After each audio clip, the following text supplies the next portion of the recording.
Alcoholics Anonymous begins. Bill W. and Dr. Bob meet for the first time, May 1935. The meeting between Bill Wilson and Dr. Bob Smith required the coming together of so many people from so many different places that for the meeting to have taken place at all seems quite improbable. But despite the odds, all the essential people did connect, and the meeting did take place on May 11th, 1935. We begin our story on Armistice Day, November 11th, 1934, the day Bill Wilson, co-founder of Alcoholics Anonymous, had his last drunken episode. What started out as a relaxing day of golf on Staten Island wound up a drunken debacle, with Bill bleeding and passed out in the vestibule of his home on Clinton Street in Brooklyn, New York. In the following few weeks, Bill maintained a period of controlled drinking. And it was during those weeks that his old friend and drinking buddy, Ebby Thatcher, stopped by for a visit. When Ebby arrived, Bill was taken aback by his old friend's appearance. I took one look. I knew that something had changed. There was something different about him. He was clean, for one. His suit was nicely sponged and pressed. He had a blocked hat. His shoes were shined, and he was clean-shaven. Oh, we said a few pleasantries in the parlor, and finally I said, Ebby, let's go back to the kitchen where it's a lot warmer, and where I knew the gin was. I also happened to notice, by the way, that he wasn't carrying a jug. He was empty-handed. Maybe he's broke. Well, he followed me back, and we sat at the kitchen table, and we shared a few more pleasantries, and finally both of us are eyeing the bottle of gin and the can of pineapple juice. I said to him, Eb, how would you like a little drink? And I reached over, and I started to pour one out. He said, no, Bill. He said, no, thank you, not today. He said, you're not drinking? I said, you on the water wagon, Eb? He said, no, I'm not. I'm just not drinking today. So what happened, old friend? This is news to me. He said, well, I guess you could say I got religion. Oh, my God, I thought, I've let a religious nut in my house. The religion that Ebby Thatcher found was the Oxford Group, a fellowship of evangelical Christians whose precepts and tenets had a powerful influence on the development of Alcoholics Anonymous as a fellowship and upon the creation of AA's 12 Steps of Recovery. As Ebby was telling Bill how he had taken ideas from the Oxford Group and applied them to his drinking problem, he described several spiritual principles he put into action that led him to living a sober life. Ebby began describing some of the Oxford Group's ideas on living a God-guided life, such as the 4 absolutes: absolute honesty, absolute purity, absolute unselfishness, and absolute love. And also the 5 C's: confidence, confession, conviction, conversion, and continuance.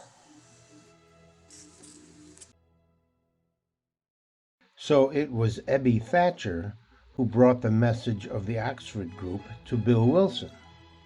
But how did Ebby find the Oxford Group himself? Ebby Thatcher was spending the summer of 1934 at the Thatcher country home in Manchester, Vermont. He was living alone and drinking excessively, to the point that he was getting arrested for drunkenness. On his 3rd arrest that summer, he was facing a 6-month confinement in the Brattleboro Asylum. On the day of his sentencing, Roland Hazard, an Oxford Group member, appeared before Judge Gravis at the Bennington Courthouse to speak on Ebby's behalf. Roland had heard of Ebby's predicament from 2 other Oxford Group members who had been trying to help Ebby with his drinking problem. They were Shep Cornell and Sebra Gravis, the son of the judge. the judge agreed to release Ebby to the care of Roland Hazard and the Oxford Group Recovery Program. Ebby, now in the care of the Oxford Group, finds his way to New York City and takes residence at the Calvary Mission in Manhattan. The mission is run by the Calvary Episcopal Church and Pastor Reverend Sam Shoemaker. Calvary Episcopal Church had become the headquarters for the Oxford Group in the United States, and it is where Bill W. and his wife Lois would eventually attend Oxford Group meetings. It wasn't long after Ebby's visit with Bill at the kitchen table that Bill went to Towns Hospital to undergo Dr. Silkworth's belladonna treatment for alcoholism. While in the hospital, Bill had a profound spiritual experience. It was so powerful and affected him so greatly that he never had another drink for the rest of his life. The terrifying darkness had become complete. In agony of spirit, I again thought of the cancer of alcoholism which had now consumed me in mind and spirit, and soon the body. I cried out, "I'll do anything, anything at all. If there be a God, let him show himself." Suddenly my room blazed with an indescribably white light. I was seized with an ecstasy beyond description. Every joy I had known was pale by comparison. Then in my mind's eye there was a mountain. I stood upon its summit where a great wind blew. A wind not of air, but of spirit. In great clean strength it blew right through me. Then came the blazing thought, "You are a free man." I know not at all how long I remained in this state, but finally the light and the ecstasy subsided. I again saw the wall of my room. Wilson described his experience to Dr. Silkworth. The doctor answered, "Something has happened to you I don't understand, but you had better hang on to it." Having had a profound spiritual awakening, and having seen how his old friend Ebby Thatcher was living a clean, honest, and sober life due to his association with the Oxford Group, Bill and his wife Lois began attending Oxford Group meetings at the Calvary House, part of the Calvary Episcopal Church in Manhattan, under the care of Pastor Sam Shoemaker. Bill started working with alcoholics who were living at the Calvary Mission, sharing with them his recent conversion and sobriety. He would use prayer and devotion to God as tools to persuade the alcoholics to quit drinking and to turn their lives around. Bill would also visit Towns Hospital and talk with alcoholics there, trying to persuade them to turn their lives over to God. Although Bill has had no success in getting others sober, he continued to live his life without alcohol. An old business associate of Bill's was impressed with Bill's recovery and asked Bill if he would represent his Wall Street company in a proxy fight. Bill agreed to do so and went off to Akron, Ohio for an important meeting for his friend's company. As it turned out, Bill's trip to Akron did not have a positive result for the company he was representing, and he found himself in the Mayflower Hotel in downtown Akron, alone with nothing to do. As he paced the hotel lobby, the thought of a drink was not far from his mind, and he knew from what he had learned so far about being sober that the best thing for him to do would be to talk to another alcoholic. There happened to be a directory of local ministers on a plaque in the hotel lobby. Bill started calling each minister listed until he reached a minister named Walter Tunks. Turns out the Reverend Tunks is an active member of the Oxford Group.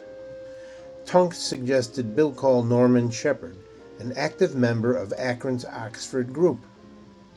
Shepard knew of another Oxford group member, Henrietta Seiberling, who was helping another Oxford group member, a local physician named Dr. William Smith, in his efforts to stay sober. So Bill called Henrietta and told her how he was an alcoholic and that in order to stay sober, he needed to talk to another alcoholic. Henrietta called Dr. Smith and set up a meeting so that Bill and Dr. Smith could meet. The meeting was set for the next day.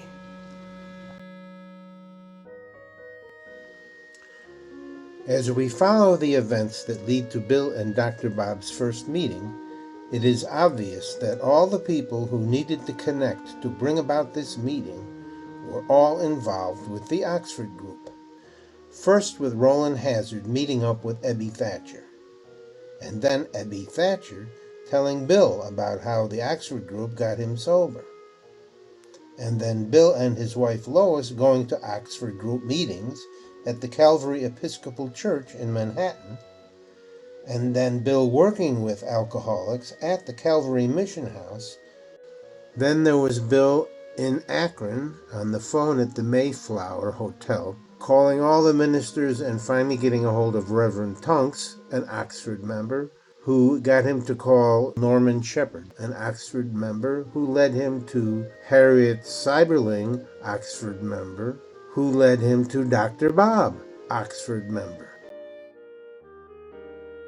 And let's not forget the connection between Roland Hazard and Dr. Carl Jung. Hazard had gone to Jung to receive treatment for alcoholism, but Jung could not help him. Jung's experience with persons suffering from alcoholism in such a severe way as Hazard did saw the only positive results ever gained by the alcoholic was by going through a complete psychic change, like a conversion, a religious or spiritual rebirth. Roland returned home and was drawn to the Oxford group. Roland embraced the tenets of the Oxford group, and it was through their program of recovery that he was able to live a sober life. There are a few more connections that were essential in putting in place all the right people in all the right places at all the right times. The Oxford group needed to be established in New York and in Akron for Bill and Bob's historic meeting to take place. Frank Buckman, founder of the Oxford group, met Sam Shoemaker, eventually leader of the Oxford group in New York, way back in 1918 in China, no less. They were both doing missionary work, and Buckman was responsible for Shoemaker joining the Oxford group and eventually becoming the pastor of the church where the Oxford group created its national headquarters. The Oxford group came to Akron at the invitation of one of Akron's business giants, Harvey Firestone. Harvey's son Russell had a serious drinking problem, and a friend of Russell's, Jim Newton, also an Oxford member, helped Russell get sober. Harvey Firestone was so impressed by and grateful for the Oxford group's intervention on behalf of his son Russell that he invited Frank Buckman and a team of 60 to Akron to put on a 10-day conference for the Oxford group. When Buckman and his group left after 10 days, the Oxford group was securely fixed in Akron, and regular meetings were being held at the home of T. Henry and Clarice Williams. Dr. Bob and his wife Ann were attending these meetings long before Bill ever came to Akron. Bill Wilson and Dr. William Smith meet at Henrietta Seiberling's home in Akron, Ohio, on May 11, 1935. Some consider this the day AA started. Regardless, it was a culmination of myriad events some consider divinely orchestrated. In our story, we have witnessed our key players coming together at just the right time to effect an outcome that led us to the next coming together of the right people that needed to meet in order that the next meeting would occur, and so on, and so on, and so on. Did these events occur per chance, without design? Until I did the research and put this video together, I would have said yes. Now I am not sure. The impact of this meeting of two strangers has created ripples of powerful energy that travels through the spiritual cosmos and brings millions of people hope and recovery from this deadly disease of alcoholism. But this historic meeting is the beginning of our story, not the end. What comes next is as unexpected and as improbable as what we have just seen. By most AAs, the real beginning of AA starts with the third man, the man on the bed.